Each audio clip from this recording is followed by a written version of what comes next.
Gracias y bienvenidos a todos nuestros amigos que nos acompañan a una entrevista más de Neuron Business Talks, donde cada semana tenemos el privilegio de platicar con aquellos líderes que trabajan día a día en mejorar las condiciones en las que vivimos, en las que hacemos negocios. Pues hoy vamos a tener una gran plática con Pedro Casas, que lo han escuchado tal vez con nosotros en alguno de nuestros eventos. Hoy tenemos el gusto de tener una plática con él en estos minutos. Pedro, pues muchas gracias, bienvenido, gracias por estar con nosotros. ¿Qué tal? ¿Cómo estás? Todo bien, muchas gracias a ustedes por invitarme. Feliz de estar aquí. Gracias, Pedro. Oye, y en tus responsabilidades como el director de la AmCham, la American Chamber of Commerce, platícanos, ¿por qué es tan importante un organismo como la AmCham? ¿Qué es lo que hacen? ¿Cuál es ese trabajo del día a día? Mira, nosotros en la American Chamber of Commerce representamos a 1,400 empresas, en su mayoría americanas, pero también hay un porcentaje importante de empresas que son de capital extranjero no americano y mexicanas, con la única condición de que formen parte del comercio bilateral. El comercio bilateral, como tú bien sabes, entre México y Estados Unidos, pues es el más importante que tenemos como país. Estados Unidos es nuestro principal socio tanto de importación como de exportación y nosotros de ellos. Las empresas de AmCham en México generan cerca de 9.5 millones de empleos formales, obviamente, más los indirectos. Y estas empresas en su conjunto generan un poco más de una quinta parte del PIB nacional de México. Entonces, aunado a eso, somos una cámara que se fundó el mismo año que la Constitución mexicana, en 1917. Llevamos 107 años en el país y te podría dar algunos detalles más técnicos, pero te lo cuento con una anécdota y yo creo que con eso se ejemplifica un poco como el valor de la cámara.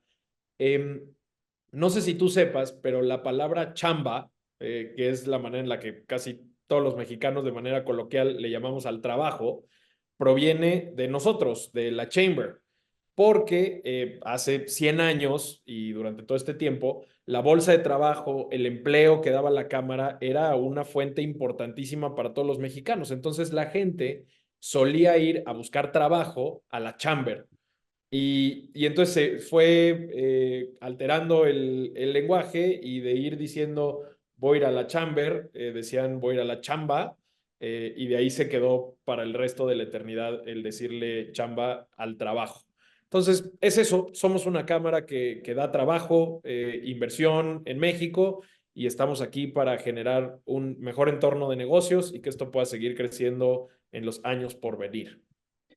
¿Qué, qué buenas curiosidades pones sobre la mesa? Definitivamente no lo tenía en el radar, Pedro. Y justamente me gustaría que nos platicaras en el contexto en el que hoy vivimos, ¿qué tan importante van a ser las relaciones bilaterales entre México y los Estados Unidos? Probablemente más que nunca.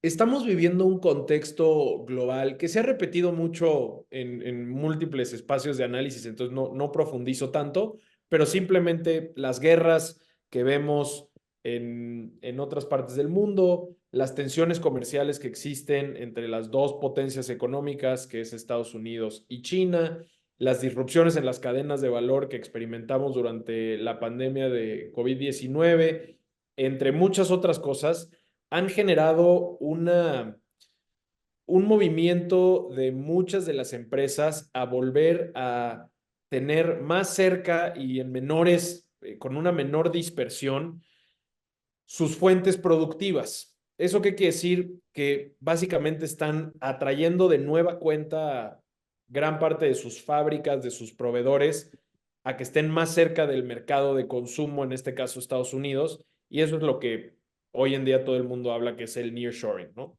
Y por obvias razones, cuando hablamos de una relocalización de cadenas y de inversión cerca del mercado más importante que es Estados Unidos, pues México se vuelve el lugar obvio para hacer este tipo de inversiones. Tenemos el acuerdo comercial más moderno que hay en el mundo, que es el TEMEC. Tenemos miles de kilómetros de frontera, tenemos una integración ya sumamente robusta, principalmente en el sector automotriz. Y entonces, todo esto para decirte que tener una buena relación con Estados Unidos y que Estados Unidos tenga una buena relación con México, solo va a generar buenos resultados a futuro en múltiples sectores. Entonces, creo que estamos en un momento histórico para la relación bilateral y el futuro de nuestro país y de nuestras economías. Y precisamente algo que podemos ver que materializa lo que nos cuentas, pues es este efecto del nearshoring. ¿Cuál es la lectura del AmCham? ¿Qué están viendo por la parte del nearshoring? ¿Cuáles son los retos y las oportunidades? ¿Qué nos contarías, Pedro? Mira, nosotros lo vemos como un fenómeno clarísimo que está generando eh, altos impactos en nuestro país, ¿no? Los últimos, cuando tú ves los números, por ejemplo, de inversión extranjera directa, el año pasado fue un número récord. Este primer trimestre también es el primer trimestre récord en número de inversiones.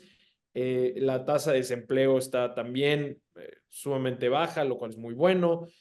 Cuando ves la absorción neta de parques industriales, también está en sus máximos históricos. Entonces, todos los indicadores nos pintan un panorama económico sumamente bueno. Sin embargo, es difícil medir el contrafactual de qué hubiera sucedido si hubiéramos hecho alguna que otra cosa distinta. Y ahí es donde nosotros también creemos que aún si bien estamos bien a secas, podemos estar extraordinariamente mejor y aprovechar esta oportunidad si hacemos ciertas cosas y nos enfocamos en algunos espacios que nosotros estamos llamando los habilitadores de la inversión. Entonces, primero te diría que en el nearshoring nosotros hemos detectado 4 industrias estratégicas que cuando lo juntas también con, y esto no lo mencioné al principio, otro de los factores importantes que está generando la economía americana y que beneficia a México, son 2 iniciativas legislativas que hicieron hace ya un año y medio, que son el famoso Inflation Reduction Act y el Chips and Science Act, que básicamente es una inversión impresionante en ciertas industrias estratégicas para que se puedan generar en Estados Unidos y vecinos y países vecinos aliados.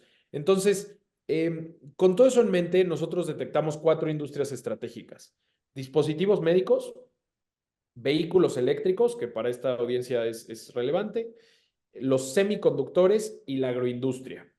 Y además, notamos, como te había mencionado, que hay una serie de habilitadores de inversión en donde tenemos que, sin lugar a dudas, estar invirtiendo y cambiando ciertas políticas para poder aprovechar más esta oportunidad.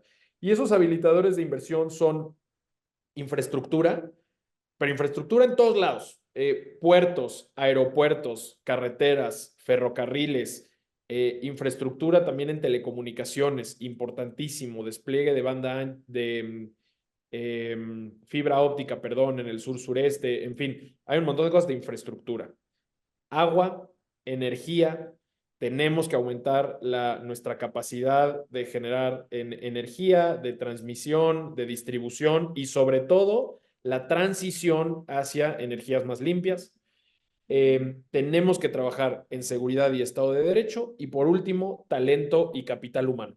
Entonces, con esa película más o menos te respondo cómo lo estamos viendo, dónde vemos industrias estratégicas y dónde son aquellas factores en donde tenemos que apretar las tuercas para poder aprovechar más esta oportunidad. Oye, Pedro, y justamente mencionaste el tema de la electromovilidad. Durante la administración de Joe Biden se comunicó esta intención de poder tener la mitad del parque vehicular electrificado a mediados de 2035. ¿Cuál va a ser el papel de México justamente en ese tipo de iniciativas? Nosotros nos tenemos que anclar y convertir y seguir siendo el mayor proveedor de esa flota que va a estar buscando Estados Unidos. Si estamos hablando de la mitad de las ventas de los coches que van a seguir incrementando a 2030, pero si fuera el día de hoy, estás hablando de 8 millones de unidades, ¿no? El 50% de las ventas de coches en Estados Unidos es más o menos eso.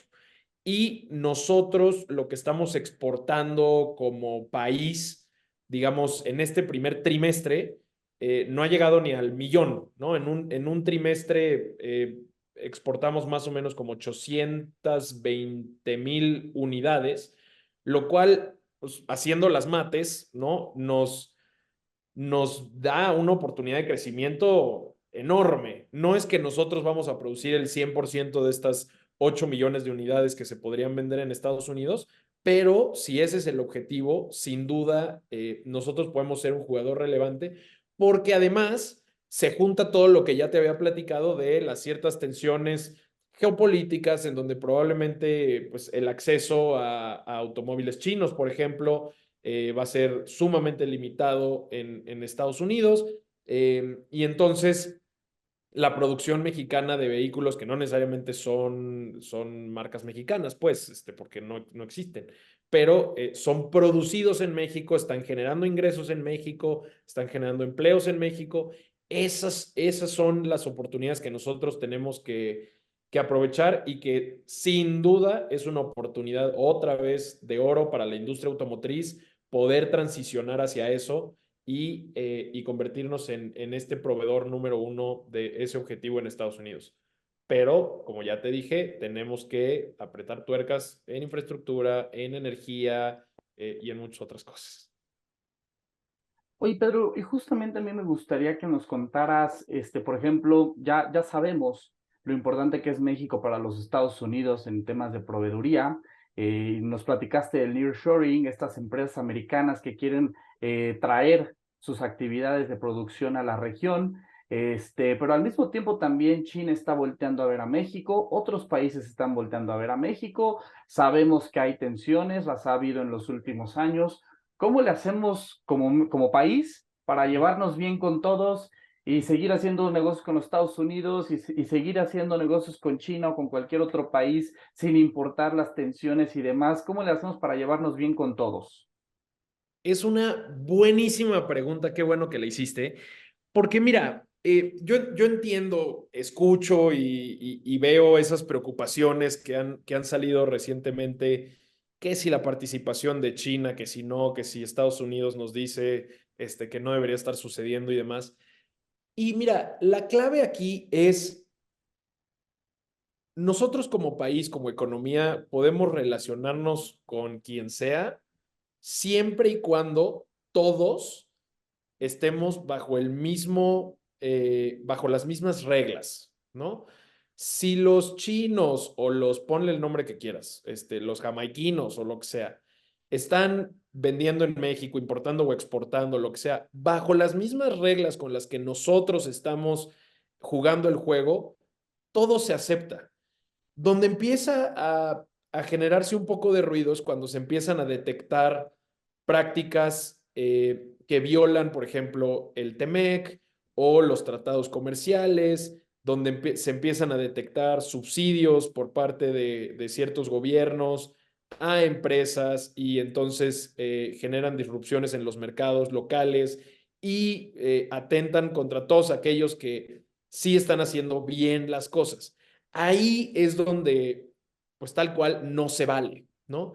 Y cuando hablamos del tema de China, por ejemplo, en el sector automotriz en particular, otra cosa importante que tenemos todos que analizar, y para China y para el país que quieras, es no generalizar y un poco abrir el problema y entender qué parte del juego y la participación de distintos países e industrias juegan en la ecuación, ¿no? Entonces, regresando, por ejemplo, al caso chino. Yo creo que lo puedes dividir como en tres grandes cosas, con miedo un poco a hacer una sobresimplificación, pero por un lado tienes el tema de por parte de México, la importación y la venta de vehículos chinos al mercado interno, ¿no? Ese es un tema. El otro tema es la producción de vehículos chinos en México, que hoy en día es nula, no hay producción de plantas chinas aquí en México. Y la tercer parte, diría yo, es el suministro de autopartes, es decir, el supply chain, la cadena de valor china que está conectada a las grandes armadoras aquí en México. Entonces, en esos tres hay distintas cosas. Las grandes armadoras que llevan décadas exportando a Estados Unidos o a donde sea, produciendo aquí en México, que tienen plantas históricas de alto renombre, muchas de ellas tienen cierto porcentaje de proveeduría china, eh, pero es una proveeduría que tienen totalmente bien registrada, auditada, transparente, con estándares de calidad. Eso está bien y se necesita para poder tener una cadena competitiva y que pueda justamente ser atractiva para los consumidores, que se pueda exportar y que al mismo tiempo genere valor agregado para México. Check, ¿no? La producción de vehículos chinos en México, así como la empresa la que tú quieras, estadounidense, alemana, francesa, japonesa, coreana, lo que sea, que se instala aquí en México, pues tendrá que seguir las reglas de aquí en México y tendrá que cumplir con las reglas de origen que están estipuladas en el TEMEC para poder acceder a cierta entrada prioritaria al mercado americano, etcétera. Eso es muy claro. Si se siguen esas reglas, también adelante, ¿no? Habrá que en su momento, si suceden esas inversiones, habrá que auditarlas, verlas con cuidado y que se estén cumpliendo eso.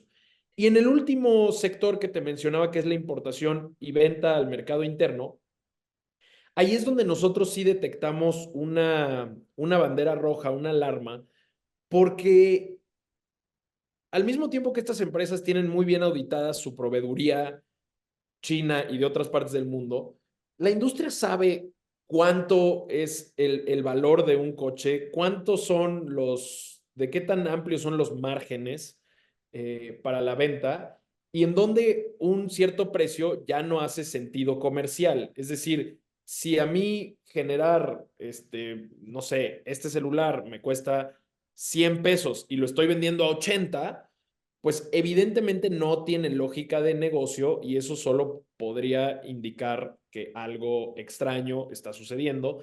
Y esas son el tipo de cosas que generan disrupciones en los mercados y están impactando a la industria. Entonces, hay que ser cuidadosos de esa parte, eh, poder analizar si existe alguna especie de dumping o algo así que genere disrupciones en el mercado interno de México. Entonces, en fin, me expandí mucho al cómo llevarnos bien con todos.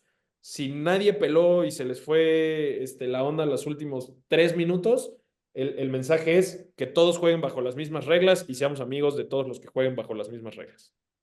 No, hombre, Pedro, me encantó tu visión, la verdad, muy completa, un gran análisis sobre las reglas del juego, el piso parejo, y me gustaría también ahora pasar a otro tema que es el tema laboral, que justo en otro espacio nos contabas, pues bueno, lo importante que es México en la fuerza laboral de los Estados Unidos. Sin embargo, es un tema que parece un debate eterno. Cuando hay temas de elecciones, vuelve a salir los que opinan una cosa, los que opinan otra cosa. Cuéntanos en ese sentido justamente cómo es que se complementan los dos países y luego las regulaciones, las autoridades, cuál es ese camino que se recomienda seguir. Mira, para el tema laboral, primero te diría que hay un factor bien interesante que es, digamos, la base sobre la que todo opera, que es la demografía de los países. Y creo que en México a veces nos falta echarle un ojo más profundo a la demografía. Y te pongo tres casos que son bien interesantes, ¿no? Primero el de China. China alcanzó su máximo poblacional hace como 4 años. Y a partir de entonces ya su pirámide poblacional, el total de su gente, ha ido en un constante decrecimiento. De hecho, desde 2017 a la fecha, la tasa de natalidad ha disminuido como en un 70%, más o menos. Entonces, se está disminuyendo la cantidad de gente y además, por simple aritmética, se está envejeciendo también. Los viejitos están cada vez siendo más proporcionalmente parte de la población que el resto. Eso es un caso, te lo dejo aquí ahorita para conectar, ¿no? Punto número uno. Punto número dos, Estados Unidos. Estados Unidos no es que ya haya llegado al punto máximo de su población, pero sí se está envejeciendo. Y eso además está generando que haya una disminución en el total de la fuerza laboral en Estados Unidos. ¿Por qué? Uno, los baby boomers, que son la generación más grande en la historia, están empezando a retirarse y al mismo tiempo la generación X, que es a su vez la generación más pequeña en magnitud en la historia, son los que están empezando a entrar al mercado laboral. Entonces, otra vez regresando a una simple aritmética, si tienes un grupo grande saliendo y un grupo pequeño entrando, el total de la fuerza laboral se está disminuyendo. Y se está disminuyendo más o menos en 500,000 de personas al año. O sea, la fuerza laboral se está achicando en 500,000 de personas en Estados Unidos. Y entonces, cuando analizas el mercado laboral en Estados Unidos, también hay otro fenómeno bien interesante, que es la primera vez que sucede en la historia, que es hoy en día, más o menos, no he checado el dato del último mes, pero todo este año, existen cerca de 2 vacantes laborales por cada persona desempleada. Entonces, eso lo que quiere decir es que si hoy en día todas aquellas personas en Estados Unidos que están buscando un empleo recibieran un empleo, seguiría habiendo millones de vacantes por cubrirse. Y eso, a su vez, lo único que nos enseña es que la economía de Estados Unidos muy probablemente está underperforming, o sea, no está llegando a su potencial, pues, porque no hay personas para cubrir todas las necesidades de la economía. Y entonces, por último, entro a la parte de México, que México es hoy en día en promedio 9 años más joven que Estados Unidos. Nosotros tenemos una estructura poblacional, ¿no? En cuanto a distribución de jóvenes, gente en edad para trabajar, viejos y promedio de edad, muy similar a la que tenía China hace 30 años, ¿ok? Eso es un margen gigantesco para poder aprovechar la población mexicana y su estructura. Entonces, todo esto te lo digo porque para responder a tu pregunta, Estados Unidos se va a ver forzado, a pesar de que políticamente haya otros argumentos, y no sé cuánto se tarda en publicar este podcast, pero seguramente no será hasta noviembre, y entonces de aquí en adelante, que sean las campañas electorales, muy probablemente vamos a escuchar una retórica en contra de los migrantes mexicanos en Estados Unidos, porque políticamente es muy redituable. Pero más allá del ruido político, esto es una necesidad económica y de competitividad y de capacidad productiva. Entonces, Estados Unidos va a tener que buscar una mayor integración con México porque hace sentido económico en el tema laboral. Y eso va a tener que seguir creciendo, esta integración entre México y Estados Unidos en materia laboral, para poder convertir y que siga siendo Norteamérica la región más competitiva del mundo.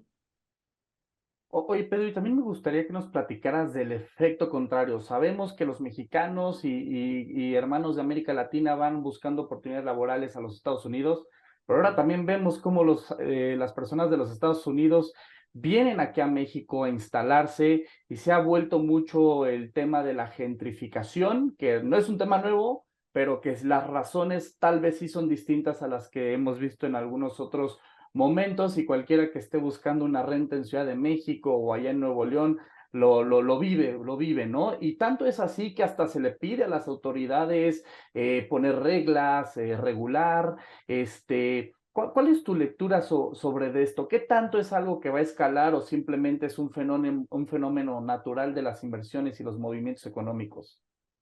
Mira, yo en principio te digo, para poner, digamos, el piso sobre el cual voy a partir mi respuesta, yo siempre voy a estar a favor de la migración, el movimiento de las personas, porque estadísticamente, cuando tú ves los datos de cualquier fenómeno migratorio en cualquier parte del mundo, en cualquier momento de la historia, las personas que llegan a un nuevo destino, por lo general, traen con ellos eh, mayor innovación, una cultura distinta que enriquece a la del lugar de destino, generan mayores empleos, generan mayores inversiones, generan empresa, generan prosperidad. No hay ningún dato en ningún estudio de ninguna parte del mundo que diga que los migrantes generan, digamos, mayor delincuencia. Es decir, hay muchos mitos alrededor de la migración que no son ciertos. Entonces, yo estoy a favor de eso. Ahora bien, podemos partir la migración en naturalmente diferente tipo de migrantes. Tienes a los que solicitan refugio, a los que están de tránsito rumbo a Estados Unidos, etcétera. Y como tú dices, tenemos hoy a pues muchos americanos que están, por ejemplo, retirados y que vienen a México a ciertos lugares como San Miguel de Allende, Ajijic y otros lugares donde empiezan a generar este tipo de efectos como el que tú mencionas, los famosos nómadas digitales, que son los que a muchas veces se les adjudica que la Condesa y la Roma ahora es invivible porque todo es carísimo. Y a ese sentido, yo lo que te diría es, sí, estoy de acuerdo en que deberíamos generar un entorno institucional y de políticas públicas que genere un equilibrio sano para la sociedad. Porque por un lado tienes esta gente que viene con un mucho mayor poder adquisitivo, que a su vez está, de cierto modo, consumiendo en negocios locales, ¿no? O sea, los restaurantes, los hoteles, muchas industrias de servicio, pues están mejor que nunca gracias a esto. Sin embargo, tienes estas partes negativas, como tú dices, como es el costo de la vivienda. Entonces, yo creo que no podemos caracterizarlo todo como bueno o todo como malo, pero lo que sí podemos hacer es ajustar ciertas políticas y ciertas regulaciones para proteger un poco a la población local, lograr que la asimilación de estas nuevas poblaciones en donde sea que lleguen y se instalen sea lo más suave y amigable posible para todos y que se generen beneficios compartidos para los nuevos habitantes de nuestras ciudades y a la población local. Perfecto, Pedro. Oye, pues yo un poquito para ir terminando, me gustaría regresar a temas que hemos tocado anteriormente. El tema sobre, bueno, las nuevas administraciones, México, Estados Unidos, ¿cuáles serían las recomendaciones de la AmCham para seguir fortaleciendo, pues precisamente esta relación que tenemos histórica y tan importante para, para cientos de millones de personas, Pedro? Sí, mira, nosotros desde junio del año pasado, 365 días antes de la elección presidencial en México, nosotros publicamos un documento que le llamamos Ruta 2024-2030, donde básicamente hicimos un ejercicio de preguntarle a estas 1,400 empresas que representamos en AmCham, tal cual la pregunta de qué necesitaría hacer el gobierno, qué necesita hacer México para ser el país más competitivo posible, con mayor bienestar compartido para todos. Y esto lo que queremos hacer es poderlo entregar a los, en su momento, equipos de campaña, precandidatos, candidatos, ahora nueva administración, presidenta electa, su gabinete, etcétera. Y lo que nosotros encontramos fueron 6 pilares estratégicos, 22 líneas de acción.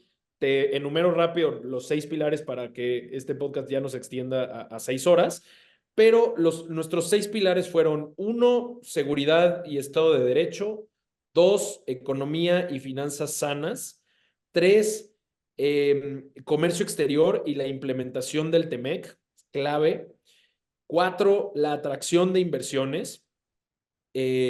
Esto es lo que se ancla un poco al nearshoring. Creo que tenemos que hacer un esfuerzo mucho más importante de venta al exterior para poder capitalizar estas oportunidades de las que hablamos al principio del programa.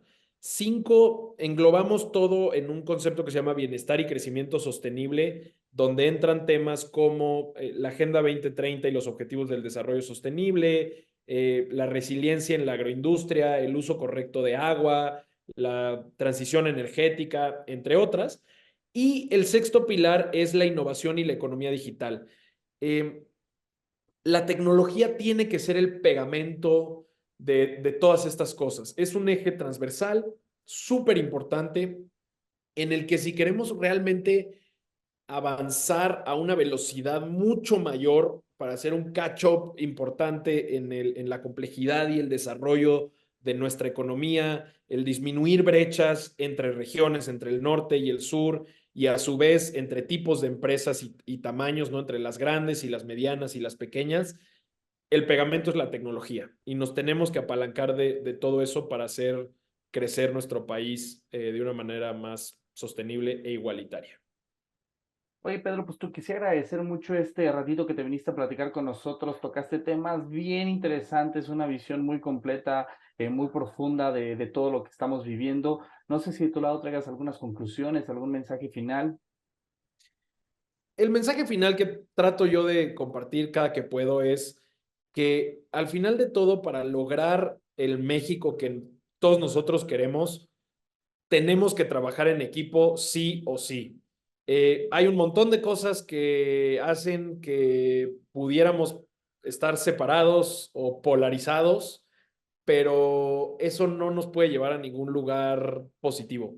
Hay que aprender a escuchar, hay que aprender a entender las diferentes visiones e ideas de los demás y dentro de lo posible lleguemos a puntos en común, encontremos los grises entre el blanco y el negro y construyamos juntos un México mucho más próspero. Soné un poco apolítico, pero así como político en campaña, pero genuinamente eso es lo que creo, lo que pienso y lo que ojalá, espero, podamos todos construir juntos. Pedro, pues muchísimas gracias por ese mensaje, por todas las recomendaciones que diste, por toda la información que compartiste, tu visión, tu experiencia, y pues muchas gracias por venirte a platicar aquí con nosotros. Gracias a ti y a todos ustedes por invitarme y bueno, ahí estaré atento por si algún otro día me quieren invitar a seguir cotorreando.